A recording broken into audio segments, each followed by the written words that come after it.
everyone.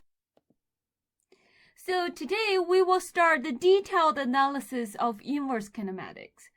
So again, the inverse kinematics is to answer the question that we have a target final position of the end effector, and then we go back to calculate what are the desired necessary joint variables we need to give to those joints so that we can achieve our final position and orientation. So that is the question.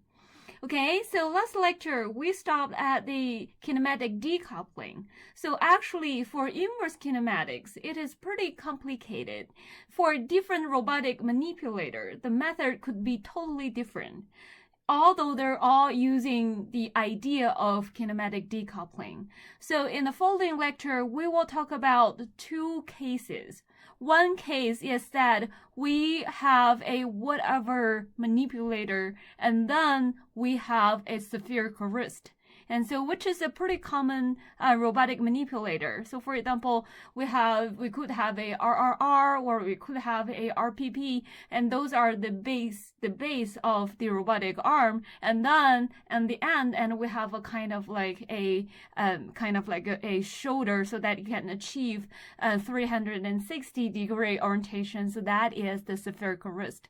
So again, in our study of inverse kinematics, we're going to talk about two cases. The first case is that we have the spherical wrist, and the second is that we do not have spherical wrist. Okay, so then we start the first topic, geometry approach. To use the geometry approach, we have to imagine what is the robotic manipulator in our brain. Okay, and so to use the geometry approach, the complexity of inverse kinematic problems increases with the number of non-zero elements in the DH table. So it means that when there are more non-zero elements in reality in the real physical manipulator, it means the structure is more complicated. So then once we use the geometry method, it could be more complicated too. Okay, and the general approach is to solve for the joint variable for every joint variable by projecting the manipulator on the xi minus 1 and yi minus 1 plane. And so, for example, if we want to find theta 1, and which is the joint variable, and we need to project it to the x0 and y0 plane. Okay, so anyway, the whole idea is that we need to find every joint variable by considering the real robotic manipulator geometry. Okay, so then we use examples to show how to do that. So the first example is the elbow manipulator. In the elbow manipulator, is just to simulate our real arm, right? Our real arm. So on our real arm, we have our body. So for example, here is our body, and here we have our shoulder, and we have our elbow. So in this elbow manipulator, what we're trying to do is to find the three. So in this case, we have 1, 2, 3, 3 joints. So it means we have 3 joint variables. Okay, and there are theta 1, theta 2, and theta 3. Okay, so obviously for inverse kinematics, the goal is to solve for closed form theta 1, theta 2, and theta 3. So, and if we want to use geometry method, so we take a look at this diagram and think about what is the real manipulator, and then we need to do from the real geometry. Okay? For this example, and if we consider the projection to the x0 and y0 plane, so first of all, we can calculate the theta 1, okay? So if we want to calculate theta 1, and again, by definition, theta 1 is the rotation from x0 to x1, and here we have over x1, and with the around the axis z0, okay? So by definition, this is our theta 1. If we want to calculate the theta 1, and then we just project it to the x0 and y0 plane, and then we draw the x0 and y0 plane, and which means we see from the top, right? We see from the top, okay? And so these these three joints, they will, if we see from the top, and they're actually, it shows as one on one axis. Okay, so then this is my theta 1. So if we want to calculate the theta 1, and we know, now assume that we know the position, the xc, yz, and z xc, yc, and zc of the spherical wrist center, which is here. So then from the spherical wrist center OC, so we know that is xc, yc, and zc. So then we can calculate the theta 1, theta 2, and that is this value, right? This value. Okay, so if this is our OC in the world space, so it means if this thing is projected to x0 and y0, so this part is actually yc, and projected to x0, and this is xc. The reason is the OC means the OC, this coordinates, these three values are actually means that is in the reference, in the base frame. Okay, so then I can calculate my theta 1, which is arc tangent, and we can write as a tangent to arc tangent, okay? xc, yc. Okay, and also we have another solution, and this theta 1 can be pi plus arctangent 2 xc yc2. Okay, so if we consider another rotation. So now if xc equals to yc equals to 0, and then the manipulator is in singular configuration, then there are infinite solutions for theta 1, and OC is on the z0 axis. So in that case, OC is on the z0 axis, and these two are on the same axis as z0, and then we will not only have one solution for theta 1. Okay, and for a more general case, for the elbow manipulator, that is, we have offset. So once we have offset, it's like from your neck from your body to your shoulder, and there is a distance, and this distance is d. Okay, so if there is an offset, and we gave this value d, and the spherical wrist center does not intersect with z0, and then the calculation could be a little bit complicated. And therefore, there are only the two solutions for theta 1, and we call them left arm and right arm configuration. So just think about what you have on your shoulder, and you have your right arm, and you have your left arm, and the D is like the length of your shoulder. Think about your own shoulder, okay?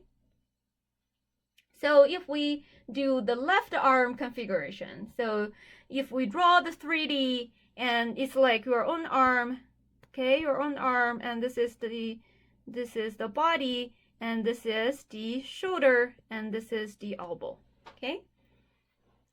And also for the right arm, and so this is the right arm, and for the left arm, we will have, again, this is the whole body, and means this is the whole body, and then here we have the shoulder, and the D is the length of the shoulder here, and then this is like the joint of your own shoulder, and then we have the elbow, okay? So here we have the elbow. Okay, so for when we do the calculation with a offset D, and then we need to consider either it could be a left arm or a right arm, and the calculation could be a little bit different. So let's start with the left arm configuration. Okay, so for the left arm configuration, and if we rotate it to this angle so that we can do a general calculation, and again we see from the top, okay? So just like you are sitting there and we take a look at it from your head, and then we will have, this is, for example, this is our hand, okay? And this is the shoulder, and this is the shoulder joint, and then this is the elbow joint, okay? So then we do the calculation. So what is theta 1 in this case? And theta 1, still theta 1 means the rotation from x0 to x1 around the z0 axis. And our z0 axis is out of the screen, right? That is perpendicular to the x0, y0 plane, okay? And so, by definition, my theta 1 is from x0 to the x1 axis. So this is my theta 1. If this is the theta 1, and we can do the calculation, so my theta 1 equals to this angle, this theta angle minus the alpha. And this is my theta, and this is my alpha. Okay, and what is theta? If we take a look at the geometry, again, for geometry method, we just think about what is the real manipulator, and we use geometry to calculate it. Okay, so here we have our theta, and our theta, our phi, and if we want to calculate our phi, and we consider this triangle, right? This triangle, and here, right here, we have the spherical wrist center, and spherical wrist center, if it is 3D, and this position is XC, YC, and ZC again, and if it is projected to the X0 and Y0 plane, and quickly we can see this is XC, and this is YC, because by definition, the OC means the OC in the zero frame. Okay, and so my phi, we can quickly calculate it as arctangent XC, YC. Okay, and how about alpha? Alpha is this angle, and alpha is generated by this offset. We have the alpha because we have this offset. And so this alpha equals to this alpha, right? And this alpha, if we want to do the calculation, and what is this R? And R from this geometry, and R equals to square xc square plus yc square, and we know this is over alpha, so my alpha, if we consider this triangle, and this length is d, and this length is alpha, so that's pretty easy to calculate, right? And so my alpha equals to arctangent, if I want to use arctangent, that is square r square minus d square and d. Okay, because this is r, this is d, and this is perpendicular, this is 90 degrees, so we can calculate this length, that is square r square minus d square, so that is arctangent. And you can use arc cosine, but here I just want to use arctangent to be consistent. Okay, and then this is arctangent because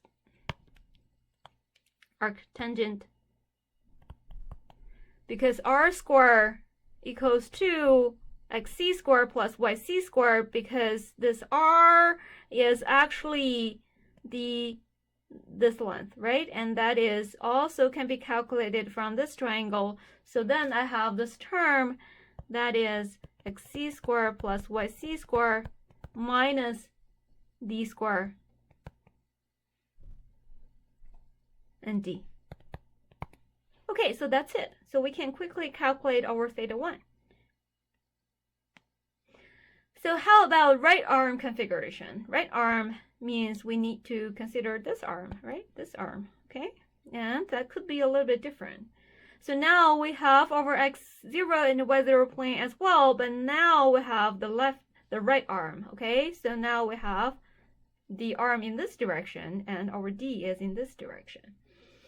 So by definition, theta 1 means the rotation from x0 to x1 around the zero axis. The definition is the same, but for right arm configuration. And over x1, instead of pointing to this direction, and x1 is pointing to this direction. So it means if we want to rotate from x0 to x1, instead of we rotate to here, now we need to rotate to here.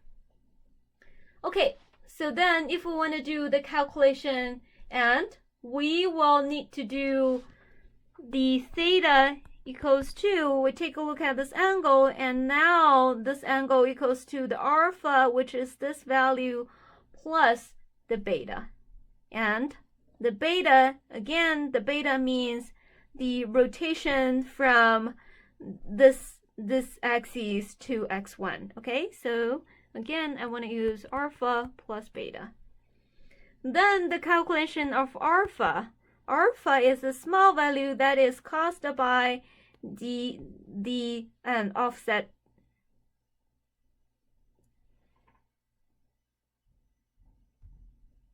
And again, alpha is caused by the projection of xc and yc, and so that alpha is arctangent xc and yc. And beta is pi plus this gamma, and gamma is right here, and this gamma. And from the figure, we can see that the gamma equals to beta plus this gamma, and this value is, this is over offset, and this is over r, so the gamma is arctangent square r square minus d square and d.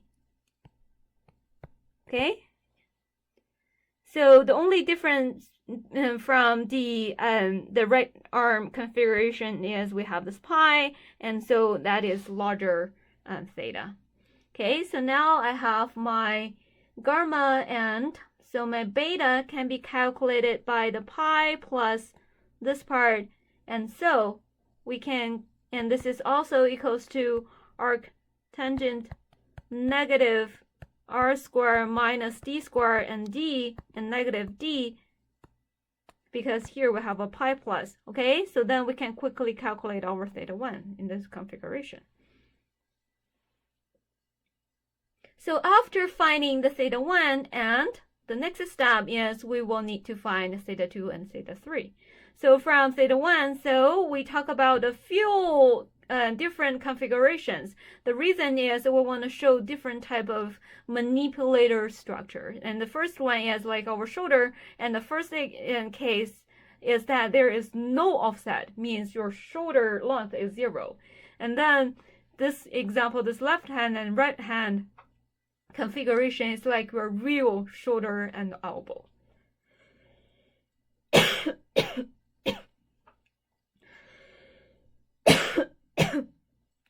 So now think about the 3D, and then we can calculate theta 2 and theta 3.